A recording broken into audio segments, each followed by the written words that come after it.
बात है आज से 18 साल पहले दिसंबर 2006 की। शायद आपको याद हो, हम बात कर रहे हैं दुनिया के झंझोर देने वाली उस दहशत हत्याकांड की जिसका नाम था निठारी हत्याकांड। ऐसा सनसनीखेज दर्दनाक हत्याकांड जिसमें आरोपी गिरफ्तार हो गए, उनको फांसी की सजा भी सुना दी गई। 15 मामले उनके खिलाफ नामजद किए गए, लेकिन फिर 18 साल बाद उन्हें बरी कर दिया गया। पुलिस की टीम छानबीन में लगी थी। कोठी नंबर D5 के पीछे गंदे नाले में से एक के बाद एक पॉलिथीन की बोरियां बाहर आ जा रही थी, जिनके अंदर थे मासूम बच्चों के नरकंकाल, खोपड़ियां और शरीर के टुकड़े। लोगों का कलेजा मुंह को आ गया था। माओ का दिल धड़कना भूल चुका था। आखिर ये किस नर पिशाच का काम था? क्या माजरा था? धीरे धीरे हड्डियों के ढेर ने पहाड़ का रूप ले लिया था, पर पॉलिथीन में भरे कंकाल एक के बाद एक सामने आते ही जा रहे थे। अपराधियों को हिरासत में ले लिया गया था। अपने आंचल के फूलों की इस दुर्गति को देखने के बाद भी मजबूर माँ बाप को कानून पर भरोसा था। उन्हें विश्वास था कि वे जानते थे भले ही देर हो, पर अपराधियों को उनके किए की सजा जरूर मिलेगी। वे अपराधियों को फांसी पर लटका हुआ देखना चाहते थे। 18 साल तक इंसाफ के इंतजार में उन्होंने धैर्य नहीं छोड़ा, लेकिन अचानक एक ऐसी खबर आई जिसने उनको अंदर तक तोड़ दिया। आखिर क्या थी वो खबर? 18 साल बाद ऐसा हुआ कि लोग कोठी नंबर D5 पर फिर पत्थरबाजी करने लगे। आइए बिना समय गवाए बेरहमी की सारी हदें पार कर देने वाले इस अपराध की सनसनीखेज कहानी की ओर बढ़ते हैं। लेकिन दोस्तों, आगे बढ़ने से पहले हमारे चैनल को सब्सक्राइब कर दें, लाइक करें और साथ ही साथ बेल आइकन को जरूर प्रेस करें।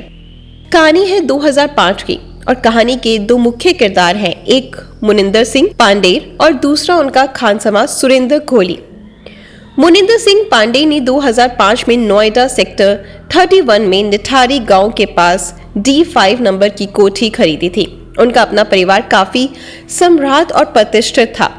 परिवार के सभी सदस्य और रिश्तेदार चंडीगढ़ में रहते थे, लेकिन उन्होंने नोएडा को अपने रहने का ठिकाना बनाया था। वजह थी नोएडा में उनकी कंपनी थी जिसकी देखभाल की जिम्मेदारी उनकी थी। मुनिंदर पंडेर काफी पढ़े लिखे, सभ्य दिखने वाले, हाई प्रोफाइल आदमी थे। उन्होंने दिल्ली यूनिवर्सिटी से अपनी पढ़ाई पूरी की थी और एक लग्जरियस लाइफस्टाइल फॉलो करते थे। उनकी इस कोठी में बड़े बड़े रसूखदार लोगों, जाने माने पॉलिटिशियन का भी आना जाना लगा रहता था, जबकि वे ज्यादातर काम के सिलसिले में विदेश में रहा करते। मुनिंदर सिंह पांडेर खाने के काफी शौकीन थे, लेकिन परिवार से दूर नोएडा में अकेले रहने के कारण उन्हें खाना आदि बनाने के लिए एक सहायक की जरूरत थी। दूसरी तरफ सुपेंद्र कोहली उत्तराखंड के अल्मोड़ा का एक रहने वाला था और साल 2000 में ये मासूम सा दिखने वाला आदमी उत्तराखंड से दिल्ली आ गया।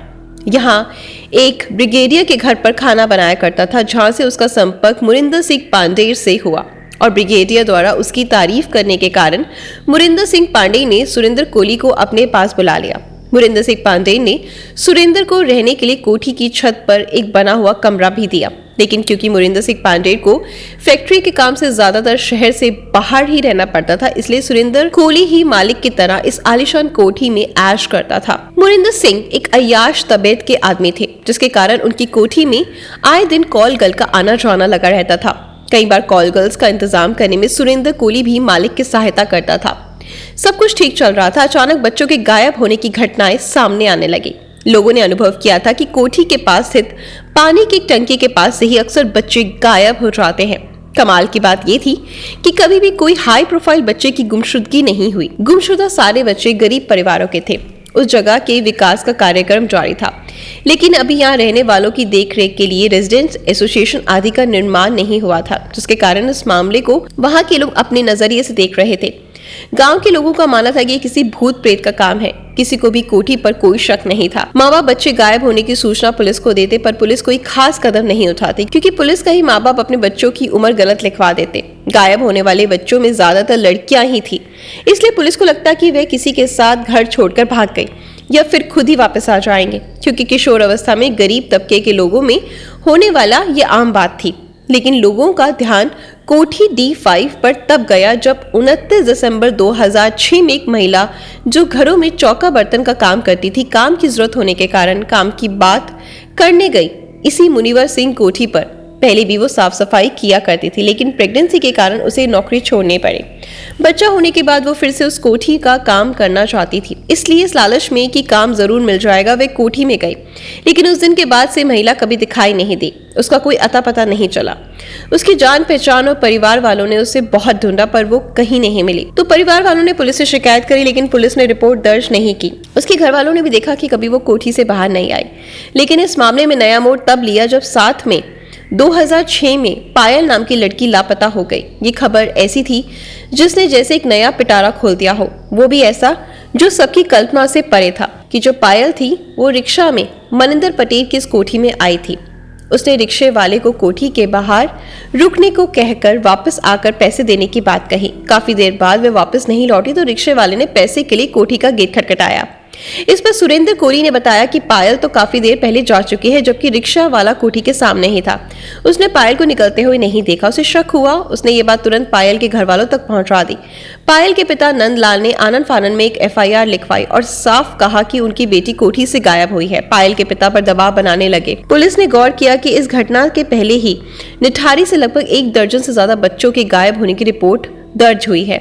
पुलिस को मामले की गंभीरता नजर आई और कुछ बड़ा घपला होने के अंदेशे से पुलिस आनन फानन में एक्शन में आ गई। पुलिस ने कोठी D5 पर छापामारी की और जब वे कोठी के अंदर दाखिल हुए तो वे काफी सारी शराब की बोतलें और आपत्तिजनक तस्वीरें फैली हुई थी। पुलिस को जांच में कोठी के अंदर पायल का फोन और पायल के कपड़े बरामद हुए। पुलिस ने उस नंबर की डिटेल निकलवाई तो पुलिस को बॉम्बे से लेकर और भी तमाम जगहों के नंबर मिले। जब उन नंबरों की जांच की गई तो मनिंदर सिंह पंडेल और कॉलगर्ल्स के संपर्क से जुड़े काफी सुराग बाहर आए, लेकिन जांच में इसके सिवा कोई ऐसी खास चीज नजर नहीं आ रही थी कि उन्हें गिरफ्तार कर लिया जाए। लेकिन अपराध अपना पता खुद देता है। पुलिस के साथ ही लोकल लोग भी अंदर आ गए थे। कुछ लोगों ने नोटिस किया कि कोठी के बैक साइड पर एक बड़ी ग्रिल लगी हुई है जिसके पीछे गंदा नाला बहता है। लोगों ने देखा कोठी के ठीक पीछे वाली जगह पर नाले में काफी मात्रा में पॉलिथीन की बोरियां पड़ी थी। वहां पर तफ्तीश करने से पुलिस को शक बढ़ गया और उन्होंने तुरंत नगर पालिका से सफाई कर्मचारियों को बुलाकर उन बोरियों को निकलवाना शुरू करा। और जब उन बोरियों को खोलकर जांच करवाई गई तो जांच के बाद पुलिस कर्मियों के पसीने छूट गए, क्योंकि बोरियों में बच्चों के नर कंकाल भरे हुए थे। बोरियों में बच्चों की खोपड़ियां थी, कुछ में हड्डियां, बहुत से स्कूल बैग बरामद हुए। कोठी के पीछे नाले में बोरियां दूर तक फैली पड़ी थी और उनमें से हड्डियों के निकलने का सिलसिला खत्म ही नहीं हो रहा था। मामले की गंभीरता को देखते हुए पुलिस इसकी जांच CBI को सौंप दी और इस जांच के एक मासूम से दिखने वाले एक ऐसे आदमखोर पिशाच का राज सामने आया जिसने 1-2 नहीं बल्कि 17 मासूम बच्चों को अपना शिकार बनाकर दरिंदगी की सारी सीमाएं तोड़ दी थी।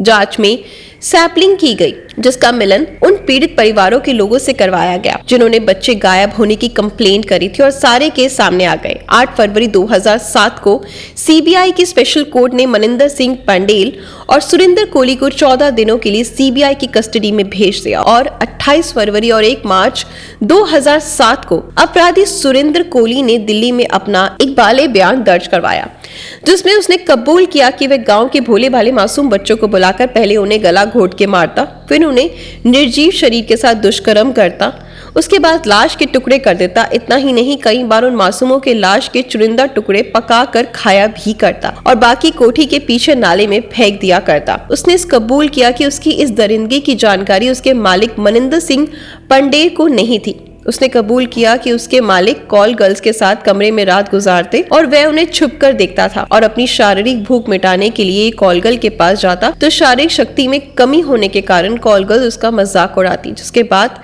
उस पर हैवानियत सवार हो गई। इसलिए उसने खुद को संतुष्ट करने का ये शैतानी तरीका ढूंढा।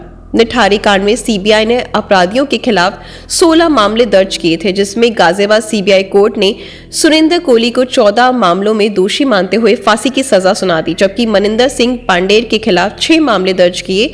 इसमें से 3 मामलों में कोर्ट ने उन्हें फांसी की सजा सुना दी। आइए सिलसिलेवार तरीके से जाने इस केस में कब कब क्या हुआ। 29 दिसंबर 2006 को कोठी D5 के मालिक मनिंदर सिंह पंडेल और उसका नौकर सुरेंद्र कोहली गिरफ्तार किया गया और 30 दिसंबर को छापेमारी में कोठी के पीछे नाले से बच्चे के कंकाल मिले। 5 जनवरी 7 को यूपी पुलिस दोनों अपराधियों को नार्को प्रशिक्षण के लिए गांधीनगर लेकर गई, जिसके ठीक बाद 10 जनवरी को CBI ने इस मामले की जांच अपने हाथ में ले ली। 11 जनवरी 2007 को सीबीआई ने मकान के निकट नरकंकाल और हड्डियां बरामद करी और 12 जनवरी महेंद्र सिंह पांडेल और सुरेंद्र कोहली से सीबीआई द्वारा देर तक पूछताछ की गई, जिसके बाद 20 जनवरी को यूपी सरकार ने राष्ट्रीय मानवाधिकार अपनी रिपोर्ट दाखिल की, जिसके बाद 8 फरवरी को सीबीआई की विशेष अदालत ने पांडेय और सुरेंद्र कोहली को 14 दिन के लिए सीबीआई की हिरासत में भेज दिया, जहां 28 फरवरी को सुरेंद्र कोहली ने दिल्ली में अपने इकबालिया बयान दर्ज कराए।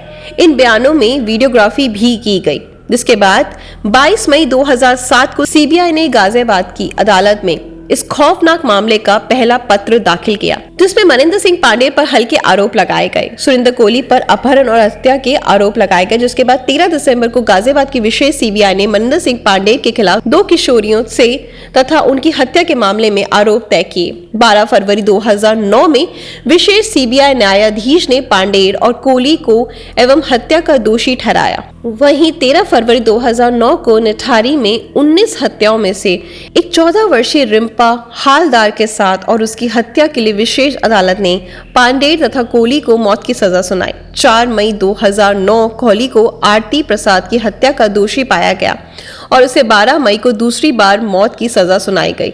28 सितंबर 2009 को फिर कोहली को मजदूर पप्पू लाल की 8 वर्षीय लड़की रचना लाल की हत्या जुर्म में तीसरी बार मौत की सजा सुनाई गई। साथ ही 22 दिसंबर 2009 को कोहली का चौथी बार मौत की सजा सुनाई गई। 7 सितंबर को सुरेंद्र कोहली की मौत की सजा को सुप्रीम कोर्ट ने उम्र कैद में बदल दिया। 24 जुलाई 2014 को सुरेंद्र कोहली और महेंद्र सिंह पांडेय को 20 वर्षीय पिंकी सरकार की हत्या के प्रयास में सीबीआई अदालत ने दोषी ठहराया। इस तरह सभी मामलों में सुनवाई और फैसलों के चलते चलते 18 वर्ष का लंबे समय बीत गया। मासूम बच्चों के माँ बाप दिल पर पत्थर रखकर धैर्य से इंसाफ का इंतजार कर रहे थे, लेकिन अचानक उनका धैर्य उस पल जवाब दे गया जब 16 अक्टूबर 2023 को खबर आई कि इलाहाबाद हाई कोर्ट ने वहशी सुरेंद्र कोहली और अय्याश महेंद्र सिंह पांडेय को इतनी संगीन इल्जामों से बरी कर दिया है। तो कोई इस पर विश्वास नहीं कर पा रहा था, क्योंकि अदालतों द्वारा सुरेंद्र कोहली को 10 से अधिक मामलों में पहले ही फांसी की सजा सुनाई जा चुकी थी और वहीं महेंद्र सिंह पांडेय को भी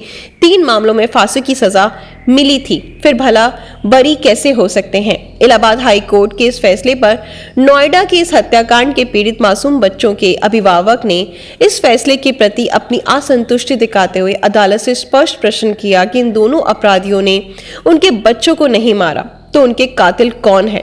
उनका मानना है कि 17 साल धैर्यपूर्वक इंतजार करने के बाद भी उन्हें न्याय नहीं मिला। हाई कोर्ट ने अपराधी महेंद्र सिंह पांडेय और सुरेंद्र कोहली को सभी मामलों से बरी करते हुए हर फैसले में अपनी सफाई देते हुए कहा कि सीबीआई ने केस की शुरुआत में महेंद्र सिंह पांडेय और सुरेंद्र कोहली दोनों पर इस हत्याकांड का पूरा आरोप लगाया था, लेकिन बाद में इस मामले में सिर्फ सुरेंद्र कोहली को ही आरोपी बनाया गया और सारा दोष उस पर मढ़ दिया गया। अदालत के अनुसार केस से संबंधित सभी कंकाल पुलिस को नाले में मिले थे, जो निठारी में बने कोठी D5 और D6 दोनों की ही सीमा पर थे। साथ ही इस केस में कंगाल की कोई भी निशानी महेंद्र सिंह के घर से नहीं हुई थी। सभी शवों के धड़ गायब थे और शक जताया गया कि मामला अंगों की तस्करी का भी हो सकता है, क्योंकि छोटे बच्चों के अंग प्रत्येक रोपण की बेहद मांग रहती है। साथ ही शवों को जिस तरह से काटा गया था उसमें किसी अनुभवी डॉक्टर के शामिल होने की आशंका थी। महेंद्र सिंह की कोठी D5 के ठीक पड़ोस की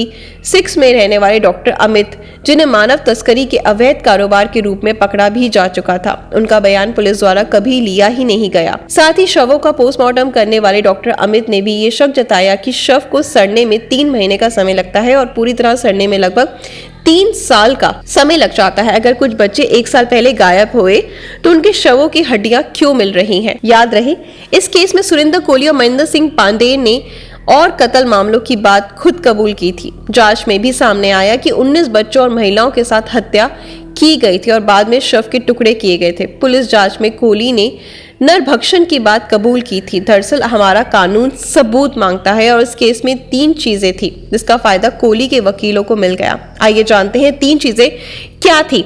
सबूत इकट्ठा करने में लापरवाही, अपराधियों के बयानों के टेप का गायब होना और फॉरेंसिक सबूतों की कमी। लेकिन हाई कोर्ट में इस फैसले के बाद सभी न्याय के दरवाजे बंद कर दिए गए।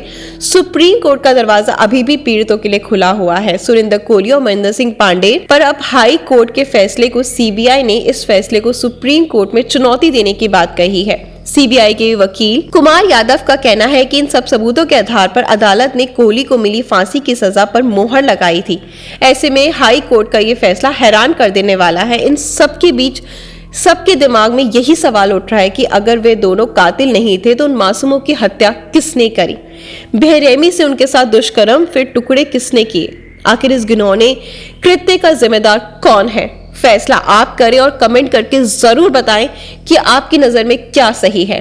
मगर इन आरोपियों का अगर गुनाह साबित हो जाता तो क्या इन्हें सजा मिलनी चाहिए थी?